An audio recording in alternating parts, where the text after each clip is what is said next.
The danger from Iran is grave, it is real, and my goal will be to eliminate this threat. When you have a president who comes to the United Nations and says that his country is going to, quote, wipe Israel off the map, calls Israel, quote, stinking corpse, they have the means to do it.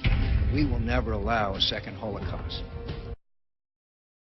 Warning that Iran's nuclear ambitions could lead to war. I believe they want to have the capacity, the knowledge, in order to make a nuclear weapon, and I know it's in the world's interest to prevent them from doing so. I believe that the Iranian, if Iran had a nuclear weapon, it would be a dangerous threat to world peace. We got a leader in Iran who has announced that he wants to destroy Israel. So I've told people that if you're interested in avoiding World War III, it seems like you ought to be interested in preventing them from having the knowledge necessary to make a nuclear weapon. An Emmy to one of the most outrageously devious pieces of war propaganda ever televised? The following nominees show us that a fascinating and compelling interview has the timing, strategy, and skill of Roger Federer at the U.S. Open. Interplay that's ultimately revelatory and enlightening for both the subject, the interviewer, and everyone who has a front row seat. And the winner is CBS News, 60 Minutes, President Ahmadinejad. Please explain why. I think that the Israeli government is a fabricated government. Iran's President Ahmadinejad scares a lot of people when he says things like that. 2 times during the segment, 60 Minutes played that soundbite. Both times they cut off Ahmadinejad's full answer in order to trick the public into being scared. Mike Wallace misrepresented Ahmadinejad's response by editing out the solution Ahmadinejad suggested, and they give Mike Wallace an Emmy for the biggest lie that elites used to push for a war on Iran. What makes the case of this winning interview special is that we were given access to the full interview because an unedited version was shown on C-SPAN. Here's the manipulative way they cut off the answer right after he says fabricated government. Why? Well, don't be hasty, sir. I'm going to get to that. I think that the Israeli government is a fabricated government. Fabricated following the Holocaust, which he has said may also have been fabricated. The unedited version reveals the game being played when they created their fascinating and compelling interview. Why? Well, don't be hasty, sir. I'm going to get to that. I think that the Israeli government is a fabricated government. And I have talked about the solution.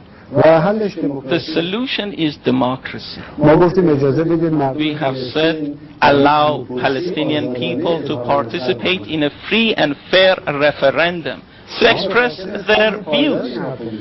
What we are saying only serves the cause of durable peace. We want durable peace in that part of the world. A durable peace will only come about once the views of the people are met.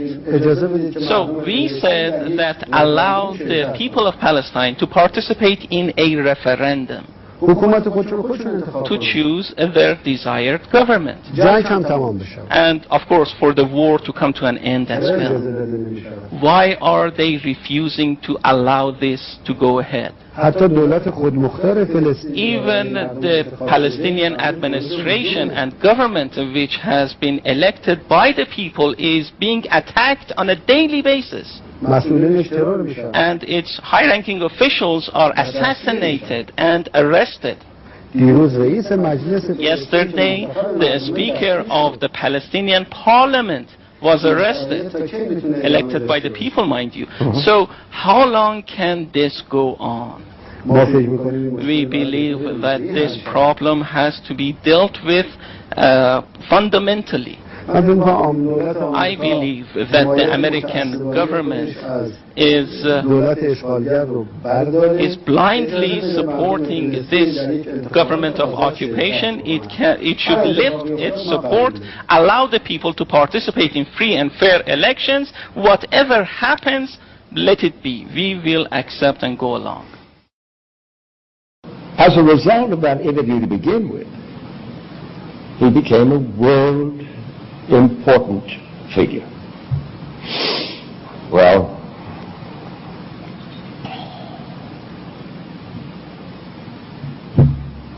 what's to say? What's to say is you return that Emmy, and then you go on TV and you apologize to the world for bringing us to the brink of World War III. That's what's to say, Mr. Wallace. Please, everyone, pass this video on to everyone you can. We've got to get everyone else to understand what's... But there's been such hostility between the two countries, or at least the leaders of the two countries. Do you think you can make steps forward in that regard? Well, of course, the hostility has not been from our end till this day. We have always been interested in having friendly relations. The hostility has been one-sided on the part of American politicians, and our nation has always defended itself against that hostility. But it's clear that nations do not have any problems with one another, and we don't have any issues with the American people. But when the American government uses the language of force, we have no choice but to defend against it. We've done a lot. If you recall, I sent a letter to Mr. Bush. The letter can be the start of a fresh endeavor in relations. We assisted in Iraq to establish safety and security as well as a new government. And I also asked that we talk with one another in the United Nations. The President has not responded to your letter, has he? I think that Mr. Bush has lost a lot of good opportunities, including these recent ones and initiatives by me. Well, if he's leaving office, you will be dealing with a new president. By the way, do you have a preference among the American candidates? No, we do not have a preference of any sort, because we believe that these are issues relating to the domestic affairs of the United States, and decisions pertaining to that must be made by the American people. And it's not important to us either. What matters, essentially, is that the president that is chosen by the American people should adopt a path and a policy approach, and for us to observe that policy approach. This is the campaign period. Anyone can say anything.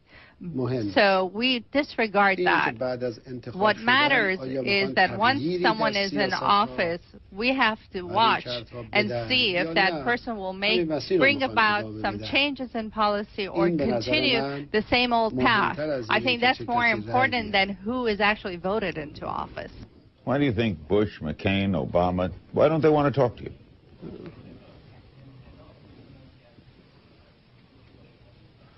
You should ask that from them, don't ask me.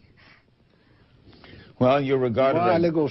We are for talks and dialogues. But you've been regarded as a hostile state, and there are many things that Americans worry about with regard to Iran. You would agree that you are, for want of a better word, a controversial figure. Are you not? The country of Iran has a historical presence that extends to 7,000 years. And never has the Iranian nation taken a misstep against another nation. Throughout history, it has demonstrated that it is a nation that is for peace and friendly with others. The war that occurred in the past century, the only war that confronted us in a major scale, was Saddam Hussein's war against us. That was, if you recall, supported by the U.S. government and a number of European governments against us, actually.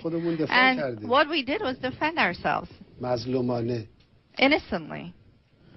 Of course, I will always defend the rights of my nation, the independence of my nation, the rights, the legal rights of my nation, and this is the responsibility of every president. But this defense does not mean that we must infringe on the rights of other nations, not at all. You are aware that in the course of the U.S. attack on Iraq, we were asked, in fact, to enter into the coalition or the war to some extent, not the coalition but the war, just to make up for the war that Saddam launched against us, that went on for 8 years, to basically get him to retaliate and revenge the war, in other words. But we refrained. We refused.